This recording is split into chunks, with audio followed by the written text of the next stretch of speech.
男人过机场安检时，明显表现出惊恐慌张的神色，因为他瘾君子的经历。机场安保要检查他的物品，可他竟拿起了斯特随身携带的罐子，哪曾想双手突然感觉到了刺痛，罐子破碎的那一刻，大量丰满健壮的小强爬出，你永远都不会相信，小小的罐子居然能有如此之大的空间。紧接着，无数强哥在空中反复盘旋，汇聚成一条线进入安保的口。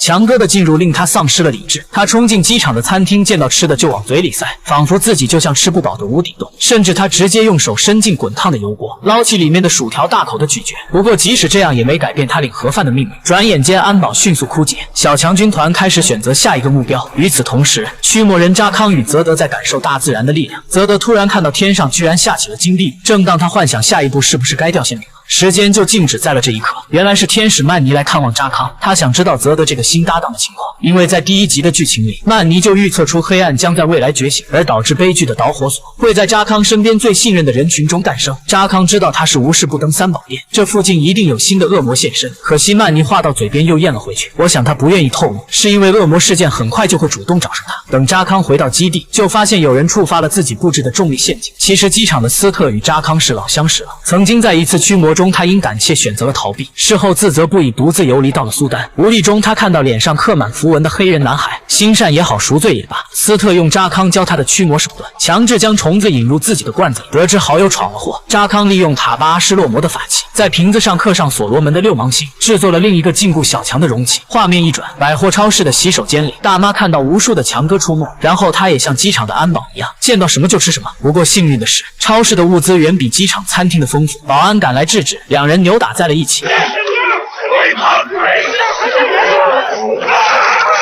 对抗时，大妈饿地咬掉了保安的脸皮。诡异的事件上了热门，政府认为是新型病毒的入侵，唯独现场的小男孩看到当时有虫子出现。根据小男孩形容的图案，扎康来到了附近的生鲜屠宰场，可这里早已遭到虫子的袭击，已经有2名工作人员成了干尸状。就当他认为自己没赶上热乎的时候，角落里啃食骨头的声音引起了他的注意。事不宜迟，他马上拿出自制的容器，请神上身念出咒语，对方感受到咒语的力量，开始排斥，竟以诡异的姿态向他逼近。